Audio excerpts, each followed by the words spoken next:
Welcome to Asian American Life. I'm your host, Ernabel Demillo. It's the Year of the Pig, and over the next few days at Chinatowns across the country, including here in New York, we'll be kicking in the new year. So what is this celebration all about? Here's more. Chinese or Lunar New Year celebrates the start of a new year. Not only is it celebrated in cities like New York and California, but also in China, Korea, Singapore, Vietnam, and Laos. And if you're lucky enough to be born the Year of the Pig, you'll have good luck this year. The 15-day celebration starts with decluttering your home to remove the bad spirits and decorating with gold and red for happiness. Next is the food, stocking up on traditional mooncakes to sweet rice cakes. There's a family dinner of symbolic dishes like dumplings for prosperity, fish for abundance, and longevity noodles. Of course, it wouldn't be New Year's without the exchange of cash-filled red envelopes, symbolizing good luck and fortune. And if you happen to be near a Chinatown, fireworks and a dragon lion dance light up the streets as bad spirits are chased away for a new year. Gong hei fa choi. And here's what's ahead on our show today. Marching to the beat of their own drum, Rayner Ramirez plays with the Crimson Kings, the first and only Asian American Drum Corp on the East Coast.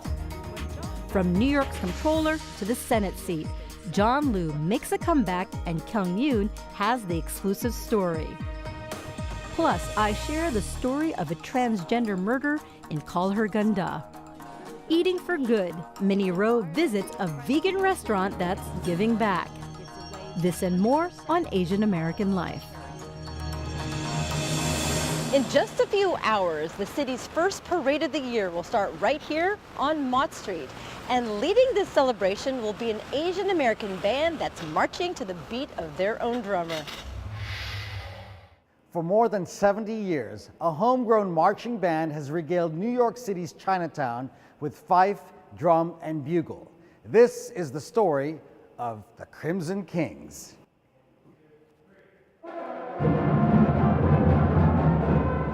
In a sea of lions and dragons, the Crimson Kings stand out with sound and fury. The drum corps has been warding off the bad luck and welcoming the good luck every Lunar New Year since the 1950s in New York City's Chinatown. There were a lot of churches that had sponsored drum corps, and you'd see competitive circuits in the city. And the thing that makes this drum corps different is it's a part of history. It's here, it's in Chinatown, it's part of the community, but it's also stretched the decades, and it's been here as the best kept secret of Chinatown, really. Vincent Veloso is co-director of the Crimson Kings. Every Sunday, they rehearse here at the New York Chinese School, where generations have gone through the corps. We have a lot of alumni who come back, and if you go into Chinatown, a lot of people on the streets will actually say, "Oh, I marched with the Crimson Kings back in the 70s or the 80s." Like Brian Ong, he reluctantly joined the Crimson Kings in the late 80s. I first heard about the Crimson Kings when my mom forced me to join as a kid. I was 12 years old. I was going to the Chinese school here, not a very good student. I had classes every Saturday, so as punishment, after I got a failing report card, my mom said, "You're gonna go both Saturday and Sunday." Instead of taking me to a Chinese class, she dropped me off in the Crimson Kings office on that given Sunday. Brian had no musical training, but he did love heavy metal. I didn't know I was being dropped off, right? So they gave me a tour. I remember I walked in, the director at the time gave me a tour of the different instruments. Checked out the horns, wasn't feeling it. Checked out the fife, wasn't feeling it. Checked out the guard, I wasn't feeling it. And then came the drums. And then I connected the dots there somehow. And it was like, I like heavy metal, I like music. Maybe this is a way to get into that. So I chose the drums. Chinatown, at the time, a lot of the gangs were kind of recruiting young kids. This was the one activity where a lot of kids their parents would send them here because they knew it was a good program. We just happened to be a marching band that kept the kids away from it as best as possible, you know? learn how to play the horn and you won't get shot. Brian returned to the Crimson Kings and to his community as an instructor 11 years ago. He's now the co-director, leading the next generation of the award-winning corps. The band is so fun. So it's fun, but every once in a while we have to focus on our points and take things seriously so we can bring the music together. 16-year-old Jessie got inspired to join the Crimson Kings after she saw the band perform. At school last year, in middle school, I'd bring my fife to school and show everyone, oh, this is the music I learned, and everyone will be like, oh! Brian says the Crimson Kings is a facet of the Chinese American experience. It shows that other side of the Chinese American experience where, we're both Chinese and American. That's not something you can easily do in a very kind of concise manner, like a Chinese American band marching down the street during Chinese New Year. But there is one tradition they'd like to become a relic of the past. Our uniforms, while they're cool and they're great, they are about 25 years old, so we're looking to hopefully update those in the future. The Crimson Kings are performing this Lunar New Year. For Asian American Life, I'm Rayner Ramirez. Coming up next, I sat down with a Filipino-American filmmaker whose documentary premiered right here in New York at the Tribeca Film Festival. The film is about a brutal murder of a trans Filipino woman in the Philippines and how it galvanized activists there and here in the United States. It was a story that dominated the news cycle in the Philippines. A 26-year-old trans woman brutally murdered. The suspect, a U.S. Marine. Reports out of the Philippines say the Marine and the victim met at a nightclub. 26-year-old Jennifer Laude met 19-year-old Scott Pemberton, a U.S. Marine from Massachusetts, in a bar in Olongapo, Philippines, a popular spot for U.S. servicemen on leave from Subic Bay, the former U.S. naval base. Laude was later found dead, brutally murdered after investigators say Pemberton learned that she was transgender.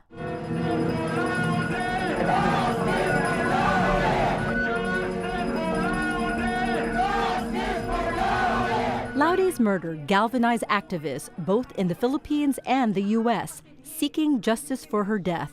Laude's story resonated with many, including U.S. filmmaker P.J. Raval, who happened to be in the Philippines screening his past films after Laude was killed. It was kind of inescapable. It was all over the media. P.J. Raval sat in a panel with Virgie Suarez, the lawyer representing the Laude family. During the Q&A, someone in the audience said Raval should make a film about Jennifer's story. My immediate reaction was absolutely someone needs to make this into a film. This is such an important topic. I don't know if it should be me. And I said, I don't live here. I live in the United States. I grew up in the United States. But a video clip of Laude's mom haunted him. It was really moving. Jennifer's mom was, basically saying, how could someone do this to my beautiful child? Someone needs to be held accountable for this, essentially. And so began Raval's project, Call Her Ganda. Ganda was Julieta's nickname for her daughter since she was a child. It means pretty in Tagalog. I was being very mindful about not wanting to be an outsider coming in. And I think what really did it was speaking to several friends and colleagues of mine. And I got more comfortable with the idea of maybe I should make this film because ultimately I should be the person who watches this film. As a Filipino American growing up in the United States, the fact that I knew very little about the Philippines to an embarrassing extent, I think at that moment I was like, well, here's my chance. The Texan spent the next 2 years in the Philippines. The film documents the arrest, trial, and verdict, and tells the story through the eyes of the three women: Meredith Talusan, a trans journalist, Laude's mom, Nanay, and her firecracker attorney, Suarez. And while the focus is on Laude's murder, Raval's film is also a history lesson on the complicated and sometimes tenuous relationship between the U.S. and its former colony. Lumalaban din kami sa kapitalismo. Nilalabanan din namin ang rasismo, ang seksismo, at ang militarismo. The case was a test of U.S.-Philippine relations, thrusting into the spotlight the controversial Visiting Forces Agreement, signed after the U.S. bases were officially closed. The VFA allows the U.S. government to retain jurisdiction over its U.S. military personnel who are accused of crimes committed in the Philippines, an agreement many Filipinos are not happy with. The relationship between the U.S. and the Philippines is really a relationship between a colonizer and a colony. Part of me making this film, kind of what I said was, it's a film that I needed to see. Part of me wanted to give the history lesson you never got. Facts like that are not found in the history books, at least not the history books that I read. The film also explores violence against trans people. Some 3,000 trans people were murdered worldwide over the last decade. Nearly 2/3 were sex workers like Laude. But the trans community is fighting back. Activism is on the rise. In Laude's case, trans activists were actively protesting in the streets in the Philippines and here in the U.S. This case would not have happened if it weren't for a lot of members in the trans community, becoming very active. In Laude's case, the Philippine court found Scott Pemberton guilty of homicide and sentenced him to 6 to 12 years in prison. While he waits for a Philippine Supreme Court ruling of his appeal, he is still in the custody of the U.S. military and has not spent one day in a Philippine jail. In the film, Virgie says it's a partial victory, and I agree with her in that extent. Like, it's a partial victory in that a conviction was actually handed down, and that's huge. I mean, that's historic. The film has also made history. It premiered at the Tribeca Film Festival last year and went on to win several awards, along with glowing reviews from movie critics around the globe. I've been saying it's been a pretty life-changing experience, and I think people think I'm over-dramatizing that statement, but I actually am kind of being serious, I think up until now, I've always wanted to explore the Philippines and kind of a connection to the Philippines in a different way. And I think in the process of making this film, I've definitely done that. I'm Ernabel Demillo for Asian American Life. I'm Kyung Yoon. He first made history 17 years ago when he became the first Asian American elected official in New York, and then again in 2010 when he was elected New York City comptroller. Now John Liu is making history again. I, John Liu, do solemnly swear to support the Constitution of the United States.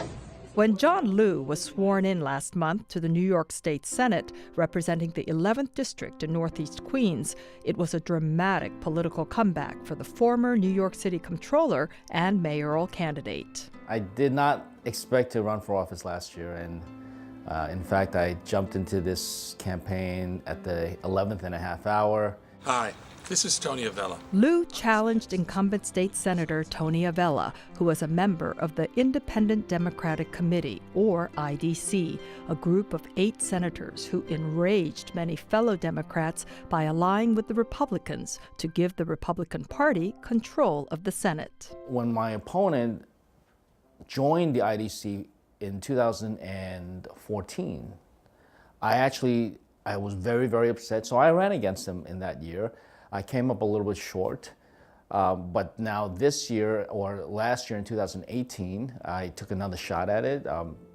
Again, I wasn't expecting to be in the election, but many of the grassroots organizations, having been so upset at what's happened after Trump was elected, they ultimately were able to make a very strong case, and I jumped into the race. This time, Liu defeated Avella as part of a blue wave of progressive momentum that swept virtually all the former IDC members out of office. It affirms my belief that even though we don't have a perfect democracy, when people are really upset or concerned about something, they do something, and our democratic process kicks in. Together with Indian-American attorney Kevin Thomas, Liu made history once again, this time as the first state senators of Asian descent in New York. With Democrats now having majority control of the state Senate, Assembly, and with a Democratic governor, Liu says the time is ripe for legislators to get down to business of making change. I am hopeful that we will eliminate much of the gridlock in Albany because the Republicans have been stonewalling much of this legislation. I think we can enact many of the Democratic policies, legislation that reflect the values of the Democratic voter majority in the state of New York. It also means that the Democrats will be now accountable for what's happened and what doesn't happen. So in that way, we can move things through much more quickly, but we'll also have to be accountable to voters and the public. Key priorities for Liu include the Reproductive Health Act, which codifies abortion rights under New York state law, and increased state funding for public schools. He also wants to keep the specialized high schools admissions tests, vowing to fight a proposal by New York City Mayor de Blasio to do away with the exam as the sole criteria for admission into the 8 specialized high schools in New York City, schools which have a large proportion of Asian American students. We have this issue that I believe hurts Asian Americans not only in the way that the way the mayor has talked about this problem and proposed a so-called solution. Whatever gains that any other community would make will almost surely come at the expense of the Asian American community. So, huge mistake. The mayor made it into a zero-sum game that will only hurt Asian Americans. But even beyond that, the broader problem with this is this administration has now put front and center the model minority myth. This notion that, Asian Americans are somehow different from other communities of color, that they're different from other minority communities, and it's become very divisive. He has pit Asian Americans against other racial and ethnic groups so unnecessarily. John Liu was 5 years old when his family immigrated to New York from Taiwan. My parents wanted us to have Americanized names. And so my dad came up with a brilliant idea. He was a big Kennedy fan, so he named me after JFK. And I've got 2 younger brothers, Robert and Edward. And then my dad himself took on JFK's dad's name, Joseph. John attended New York's public schools, graduating from Bronx Science High School and Binghamton University, where he majored in mathematical physics. He worked as an actuary before testing the political waters to become the most successful Asian American politician in New York and the first to be elected to a citywide office when he won the comptroller's race in 2009. His political star rising, Liu declared himself a candidate in the 2013 New York City mayoral election. But his campaign was derailed when his treasurer and a fundraiser were convicted of breaking campaign finance laws. Ultimately, the federal prosecutors were very, very aggressive in how they treated my campaign. I've never been accused of anything, even though I was thoroughly wiretapped, investigated, and put through this ordeal. But Liu says he's not bitter, and the past 5 years that he's been out of politics have been productive ones, teaching university classes in municipal finance and policy, while also taking on new challenges like learning to fly and testing his physical endurance in competitions. I did things that I was supposed to have done in my late 20s that kind of got pushed aside because of all this political stuff. So I did do the Ironman triathlon, which I was supposed to have done by the time I was 30, but it got pushed back a couple of decades. As for what's next for Senator John Liu, he says in addition to working really hard for his constituents, his next big project is to learn how to play the saxophone. I'm Kyung Yoon for Asian American Life. I'm Minnie Roh. PS Kitchen is not your ordinary New York City hipster restaurant. It's a restaurant with a social conscience. It's a place where people in need can get a job, where they give a hand up, not a hand out. Co-founded by an Asian American immigrant, PS Kitchen is her way of paying it forward. I feel really good, Raul Rivera is feeling good now, but just a few years ago, he was at the end of his rope. I looked at myself one day and I said, what is it that you want? What do you want to do with your life? You know, and I said, you know, I'm tired of using drugs. I'm tired of running around the street. Rivera grew up in the crime-infested South Bronx in the 60s, 70s, and 80s. He was addicted to heroin by the time he was 17, which led to a life in and out of prison. His lowest point was a decade ago when he was homeless and facing another stint behind bars for stabbing a man in a shelter while under the influence of drugs. That's when a judge told him it was either rehab or prison for 7 more years. To make a change was really uncomfortable for me because I was so used to doing what I was doing, you know, using drugs, committing crimes, and doing things of that nature. So I was so comfortable in that zone. But he stuck with rehab and eventually got clean. He emerged a changed man, ready to start a new chapter in his life. That's when he realized that his past was holding him back. It mind-boggled me that I will come so dressed up to a job interview and expecting for this guy to hire me, you know, and I'm a changed man, things should be going right for me, but that wasn't the case. All I wanted was an opportunity. I just want somebody to give me a chance.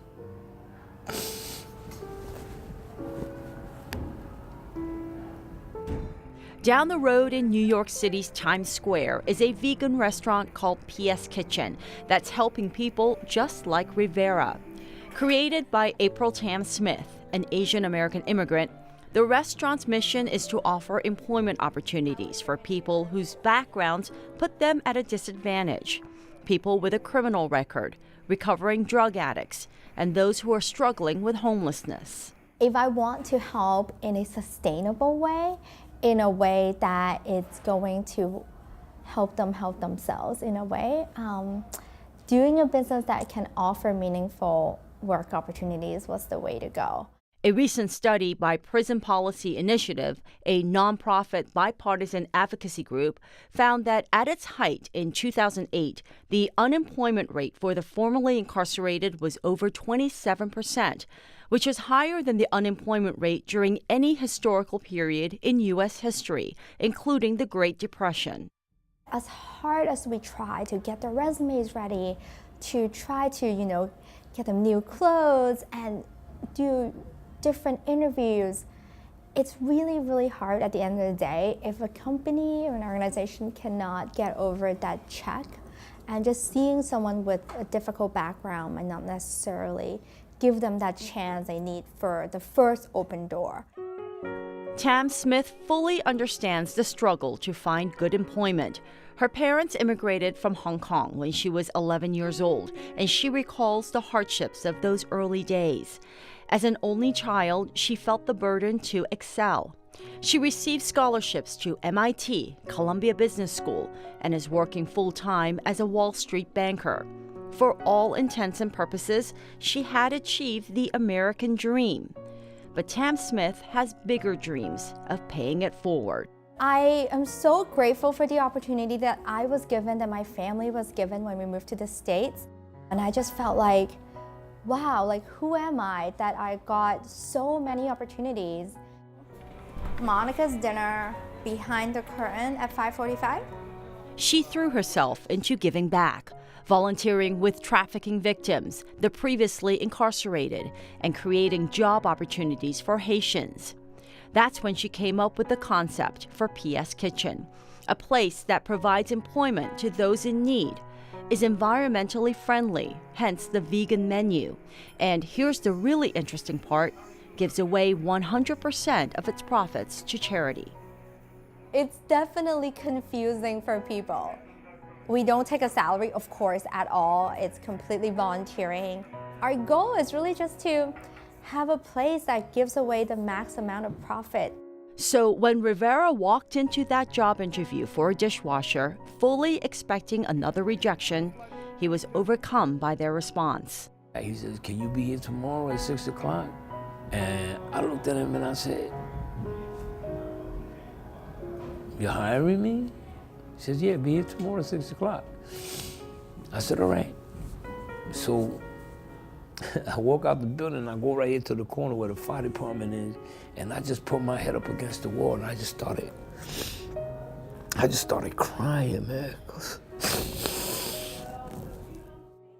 Tam Smith says witnessing employees like Rivera rebuild their lives is the reason she created PS Kitchen. As for Rivera, PS Kitchen is not just a job, it's his salvation. One thing that I would never forget that Raul has said to me, because of this job, I feel valuable. I have that dignity. I'm worth something to society again. I get up every morning looking forward to come here. Tam Smith says PS Kitchen is only the beginning. She hopes to one day open a second location in New York City and even dreams of taking it to a global stage. I'm Minnie Roh for Asian American Life.